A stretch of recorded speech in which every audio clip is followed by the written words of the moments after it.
Are you a man? I mean, a woman?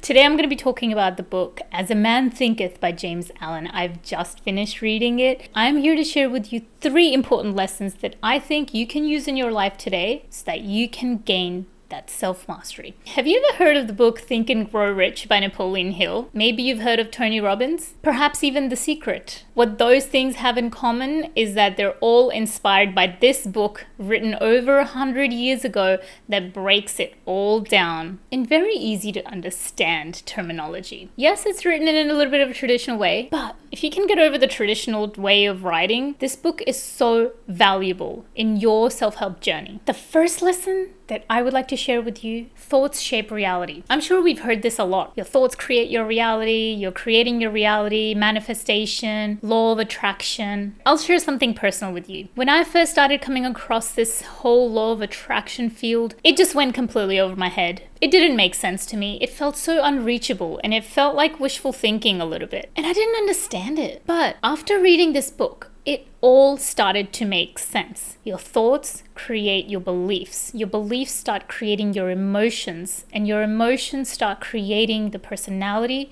which creates your identity. And your identity is how you move through the world, how you respond to reality, how you respond to your experiences. And this is how your thoughts are shaping your reality. As a man thinketh, so is he. If you're constantly thinking, I'm not good enough, this is not for me, I should be doing better, guess what? That's the reality that you're creating. That's the beliefs that you're creating, the emotions, and the identity by which you're living the life through. Vice versa, if your thoughts are telling you, I know my worth and I respect myself and I take actions that are aligned, guess what? That's how you're going to be creating your reality. Number 2 is self-mastery over circumstances. Too often, we sit here and talk about victimhood. We blame our circumstances, our situation, our job, our relationship, anything in our environment. And don't get me wrong, I always advocate that if you want to change your life, you need to really make sure who you're surrounding yourself with and understand that they're going to have a lot of influence over you. So surround yourself with people who support you and encourage you to become the best version of yourself.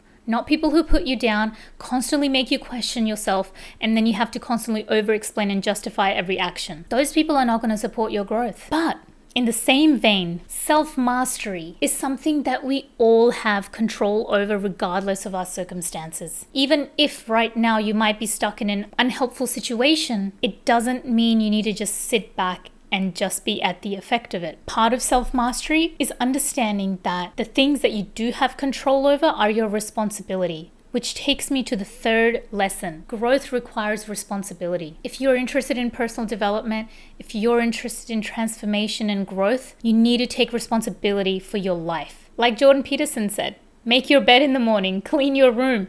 If you're gonna start growing and transforming, start by your immediate environment with things that you do have control over. When you demonstrate to yourself that you're able to accomplish things first thing in the morning, it sets a tone in the mind. I am responsible for my environment, I'm responsible for my reality, and I'm responsible for my circumstances. And it puts you in a much more empowered state from which you can create conscious, aligned actions. Now, if this is something that you are interested in learning more about, subscribe to my channel and also leave a like and let me know in the comments. Which one of these resonates the most with you? I'd be curious to know. For me, the self-mastery over circumstances is a huge lesson. Because trust me, a lot of the times it's so easy to just be at the effect of your circumstances, go through life just reacting to everything around you, never actually taking responsibility.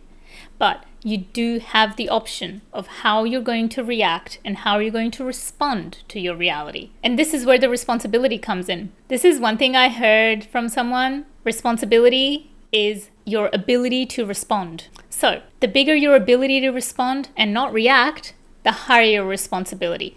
Responsibility doesn't have to be such a scary thing. It just means you're now accountable to yourself for your own results. Let me know if this topic interested you, and I'd love to do more of these book reviews if that's something that you're interested in. Hope to see you in my next one. Bye.